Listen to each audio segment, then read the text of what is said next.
On désire stocker des sacs de sable sur des palettes posées à même le sol. Deux cas sont envisagés. Donc, on a donné pour K2, B et L du rectangle. Ensuite, on a donné Q en kilonewton. On a demandé de comparer les valeurs de contrainte engendrées dans le sol à 2 mètres sous un coin du chargement suite à l'application de la charge pour les deux cas. Étant donné que le sol a une forme rectangulaire, donc on avait jugé bon d'utiliser la relation de Stern-Brenner-Fadum pour déterminer la contrainte verticale. Dans le premier cas, nous avons B qui est égal à 5 mètres, L qui est égal à 5 mètres aussi, et Q qui est égal à 5200 kN. Et suivant Sternbrenner, pas Sternbrenner spécialement, suivant Boussinesq avait donné cette formule de contrainte verticale de P1 par K1 lorsqu'on se trouve en présence d'une charge uniformément répartie.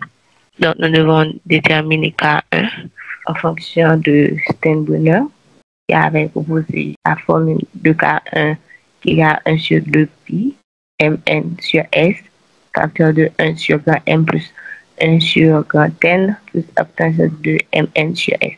Donc, nous avons Z qui est égal à 2M. Donc, nous pouvons déterminer petit m, petit n, grand M et grand N.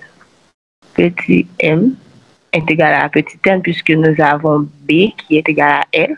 Donc, M c'est B sur Z et petit n c'est L sur Z. Étant donné que B est égal à L, nous avons M qui est égal à N aussi, qui est égal à 5 demi.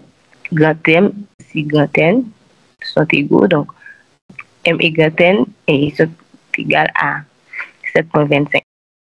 On peut déduire grand S qui est égal à la racine carrée de 1 plus N carré plus M carré. À ce moment, on peut soit déterminer grand S, mais avec M et N aussi, on peut déterminer K suivant la bague de Sternbrenner. Soit on utilise la formule de Sternbrenner pour déterminer K, ou du moins avec petit m et petit n, donc on peut justement déterminer K. Donc nous avons utilisé la formule. Et par-dessus, nous avons trouvé un K qui est égal à 0,24. Est-ce que tu as comparé les deux méthodes? Méthode par ABAC ou bien méthode par calcul? Oui, justement. Et quelles sont les deux valeurs trouvées?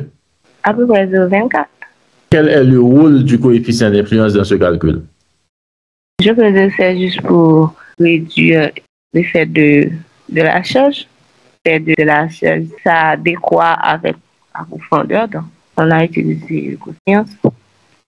Donc, nous avons déterminé K1 et on nous a donné Q dans le tableau. Q en kilonewton, c'est la charge fonctionnelle puisque nous devons utiliser la charge uniformément répartie. Donc, nous avons jugé bon de diviser ça par la surface de notre rectangle. Par la surface de notre rectangle A égale à B par L. Donc, nous avons BL égale à 5, donc 5 fois 5 donne 5 mètres carrés. Nous avons trouvé notre charge uniformément répartie de 208 kN par mètre carré.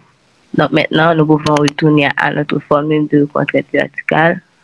Contrainte verticale qui est égale à 208 par 0,24. Donc c'est CP par K qui est égal à 49,92 kN par mètre carré. Quelle serait l'erreur si on considérait la charge comme ponctuelle au lieu d'être répartie? Si on considère la charge comme ponctuelle, donc on ne pouvait pas utiliser la formule PK puisque P c'est une charge uniformément répartie, donc on devait utiliser de préférence P sur 7 carré par K. Ensuite, on ne pouvait pas utiliser Sternbrenner. Je suppose que Sternbrenner c'est pour les charges uniformément réparties. Dans le second cas, nous avons la longueur qui est égale à 2 fois la largeur. Nous avons L égale à 10 mètres. Donc, on a utilisé les mêmes démarches pour déterminer petit m, petit n, grand M et grand N. Ensuite, déterminer K2 qui est égal à 0,245.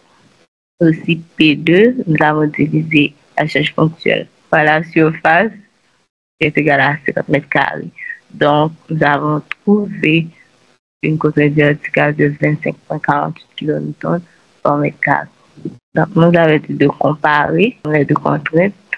Nous avons trouvé la contrainte effective dans le cas 1 supérieure à la contrainte effective dans le cas 2. Mais pourquoi la contrainte du sol est-elle différente entre les deux cas, alors que la charge totale est identique? Bon, la charge totale est identique.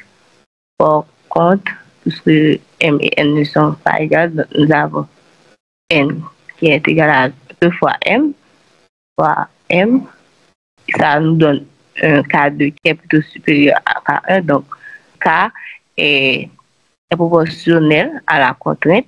Donc, si K diminue, donc forcément la contrainte verticale sera diminuée et si K augmente, ça augmente. Donc, c'est pour cela qu'on a une contrainte verticale qui est différente malgré le même apport de charge.